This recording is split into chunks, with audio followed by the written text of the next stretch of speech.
තෙරුවන් සරණයි මාංශ. එහෙමයි. ඒකදී විචිකිච්ඡාව කියන එක මේ බලෙන්වත් හිතලවත් නැති කරගන්න බෑ. මේ ඒක මේ සිද්ධ වෙන ක්‍රියාවලියක් වගේ. මේ ධර්මය අවබෝධ වුණාට පස්සේ මතුවන අවධියේදී තවදුරටත් මේ සිතේ ඉන්න එක මයින්ඩ් එකට යට වෙලා ඉන්න මයින්ඩ් එකේ එකක් තමයි විචිකිච්ඡාව කියන්නේ. ඒක මයින්ඩ් එක නැතුව අවධිය මතුවනහම තමයි විචිකිච්ඡාව කියන එක නැති වෙලා යන්නේ.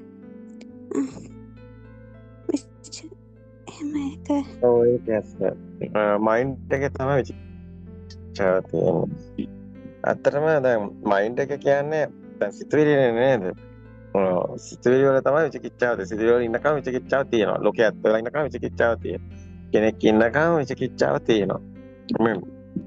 ඒක ඇත්ත. ඒ කියන්නේ කෙනෙකුට නේ විචිකිච්ඡාව තියෙන්නේ. විචිකිච්ඡාව කියන එක මේ සැකය හරනහන්ස අවසරයි.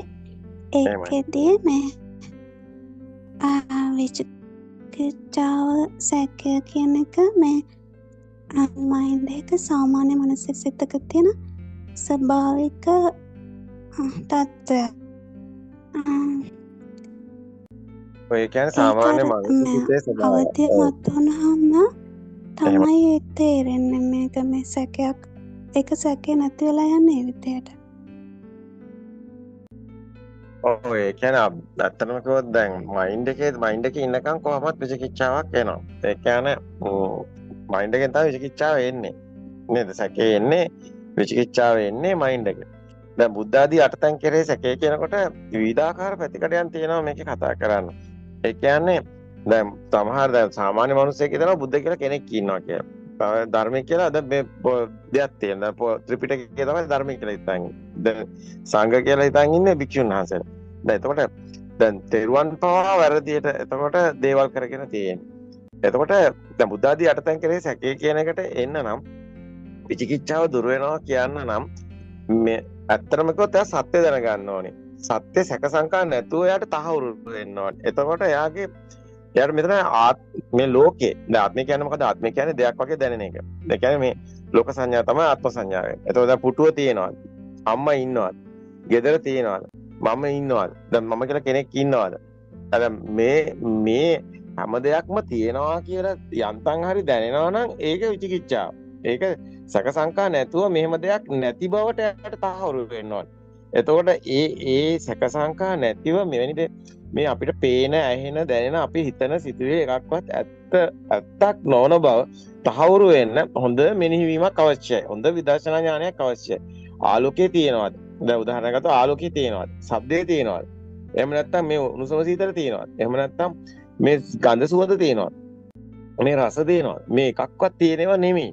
අතන ආලෝකය කියලා දෙයක්වත් හම්බ වෙන්නේ නැහැ. ශබ්දය කියලා දෙයක්වත් හම්බ වෙන්නේ නැහැ. අතන කිව්වොත් මේ සේරම ආයතන වලට සකස් වෙනවා. විවිධාකාර සත්තුන්ට විවිධාකාර විදිහට ආයතන පිරලා තියෙනවා. ඒ ආයතන වලට විවිධාකාර විදිහට ඒවා සකස් වෙනවා. දැන් හැමෝටම මේ වර්ණ හත ඒවා නැහැ. නේ මේක විවිධත්වයක් තියෙනවා. දැන් එතකොට මේ ආයතන වල ස්වභාවය අනුව ඒක වෙනස් වෙන්නේ. එතකොට මේ ආලෝකය කියන එක සමහර සතුන්ට ඇත්තෙත් නැහැ. ඇත්තම කිව්වොත් නිසාචර සත්තුන්ගේ ස්වභාවය බැලුවොත් එහෙම මේ රේඩාර් වගේ මේ වවුලග වගේ ස්වභාව බැලුවොත් ඒ සත්තුන්ගේ ලෝකේ මොකද්ද?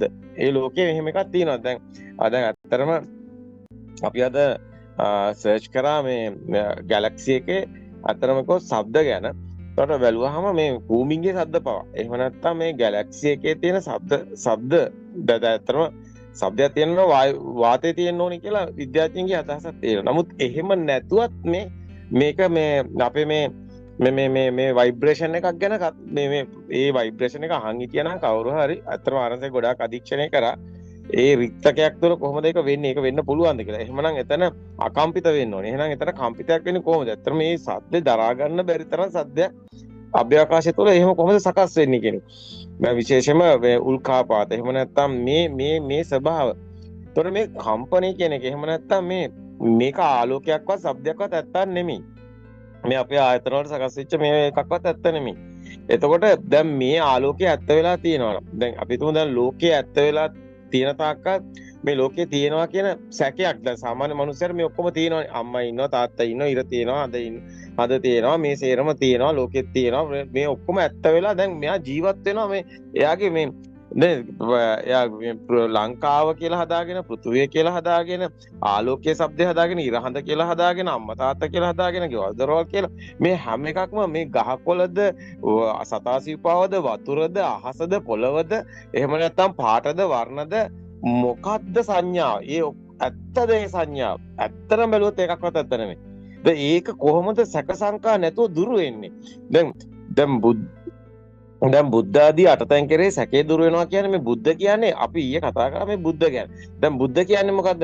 දැන් බුද්ධ කියලා ඇත්තටම බුද්ධ කියන්නේ මේ අපි පෙන්නවා මේ අකෝප චේතෝ විමුක්තිය තුළ බුද්ධ කියන ස්වභාවය. බුද්ධ කියන භාවය. බුද්ධ භාවය කියලා අපි ගත්තා.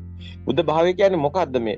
බෞද්ධ කියන්නේ මොකද්ද? භවය කියන්නේ මොකද්ද? ඒතර භවය කියන්නේ මේ මොහොතේ මේ කම්පන වේගයට අර ආලෝකයේ ශබ්දේ අර කම්පනනේ ආලෝකය කියන්නේ කම්පන ශබ්ද කියන්නේ කම්පන ආයතන වල සකස් වෙනවා. ඒක එක්ක එකතු වෙලා එනවා පුටුව මේසේ ඇඳ අම්මා තාත්තා කියලා. දැන් එතකොට මේක භව සංඥාව වෙනවා. තියෙනව වෙනවා. ආලෝකෙත් තියෙනව වෙනවා. එතකොට ශබ්දෙත් තියෙනව වෙනවා. එතකොට මේක සිතුවිලි තියෙනව වෙනවා. එතකොට දැන් මේ තියෙනවා. දැන් අපි ගත්තොත් අරමුණ අජ්ජසයිදිරේ ආරෝපේ නන්දි තදුපදන බව. මේ මොහොතේ මේ දකින්න මේ පුටුව මේ මේසේ මේ ඇඳ අර මොන්ටිසෝරි දරුවට අර රතු පාට කහ පාට ශබ්ද වර්ණ අර එන හැටි සකස් වෙන හැටි ඊට පස්සේ ඒවා තියෙනව වෙන හැටි ඊට පස්සේ ෆැන්ටසි වර්ල්ඩ් එක හැදෙන හැටි සැබෑ ලෝකේ හීනේ හැදෙන හැටි මේ හීනේ ඇත්ත වෙන හැටි සත්‍ය ලෝකේ හීනේ මේක ඇත්තක්ද නෑ මේක ඇත්තක් නෙමෙයි මේ ආලෝකය ඇත්තද නෑ ඇත්තක් නෙමෙයි ඒතකොට ආලෝකය කියන්නේ කම්පන වේගය දැන් කම්පන දකින්න පුළුවන් තරංග දකින්න පුළුවන්ද බෑ එහෙනම් ආලෝකය කියලා දෙයක් තියනවද නෑ ශබ්දය කියලා දෙයක් තියනවද මේක මහා විදර්ශනා ඥානයක් එතකොට විදසුන් නුවණින් විදගෙන ගියොත් මේ ටික ඔක්කොම යාට ගලප ගන්න පුළුවන් ඒතකොට සැක සංකා නැතු දැන් ඇත්තටම කිව්වොත් මේ අකම්පිතේටයි මේ බුද්ධ කියන්නේ. බුද්ධ කියන්නේ අකම්පිතේ. අකෝප චේතෝ විමුක්තිය තමයි බුද්ධ කියන්නේ. එහෙනම් අකම්පිතේ. එහෙනම් අකම්පිතේට බුද්ධ කියන්නේ. එහෙනම් බුද්ධ ආදී අටතෙන් කරේ සැකේ නැති වෙනකොට අකම්පිතේ. ඒතර අකම්පිතේ එයාට දැනෙන්න ඕනේ.